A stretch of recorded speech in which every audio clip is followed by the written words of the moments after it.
সংগ্রাম প্রত্যাহার করতে হবে। স্মার্ট মিটার বসানোর সিদ্ধান্ত অবলম্বন মানছিল মানবরা জনস্বার্থে সিপিআইএম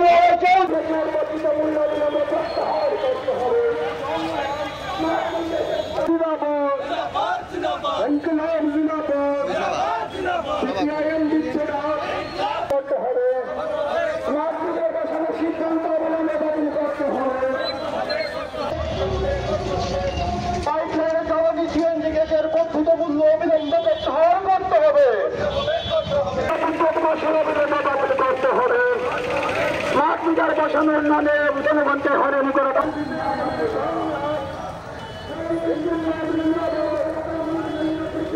বাড়িয়ে দিচ্ছে কার সাথে জবাব চাই, জবাব দাও। সাধারণ জনগণকে হয়রানি করা হচ্ছে না, মানব না।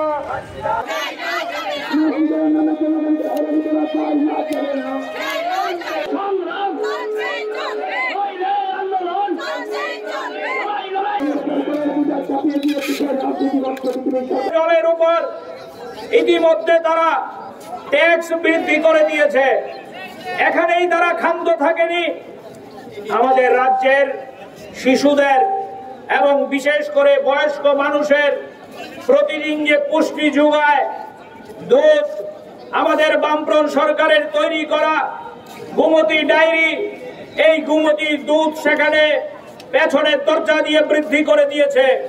শুধু এখানেই ক্ষান্ত নয়, নানান কায়দায় মানুষের পকেট কাটার উদ্যোগ গ্রহণ করেছে। আপনারা দেখেছেন খবরের কাগজে, আমাদের রাজ্যে একটা দপ্তর আছে ওজন ও পরিমাপ দপ্তর।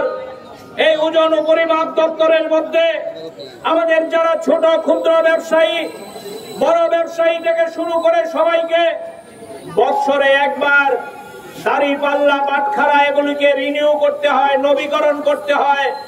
আমাদের রাজ্যের সরকার একটা নোটিশের মধ্য দিয়ে এই রিনিউ লাইসেন্স ফ্রি দ্বিগুণের বেশি বৃদ্ধি করে দিয়েছেন।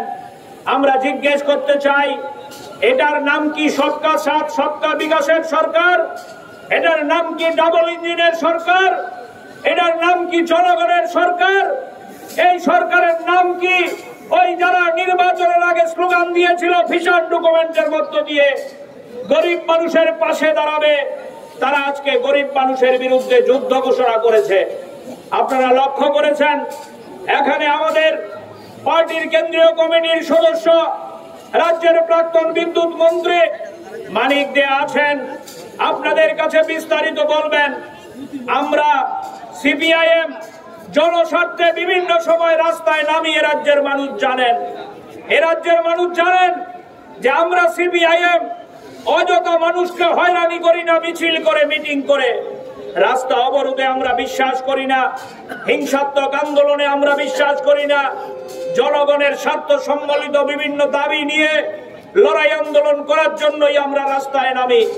আপনাদের মনে থাকবে, আজকের থেকে 2 বছর, 2.5 বছর আগে ওই আগরতলার ভুতুরিয়ার সামনে বিদ্যুৎ দপ্তরের যে হেডকোয়ার্টার, এই হেডকোয়ার্টারে এই মানিকদেরকে সাথে নিয়ে আমরা বিক্ষোভে বসেছিলাম।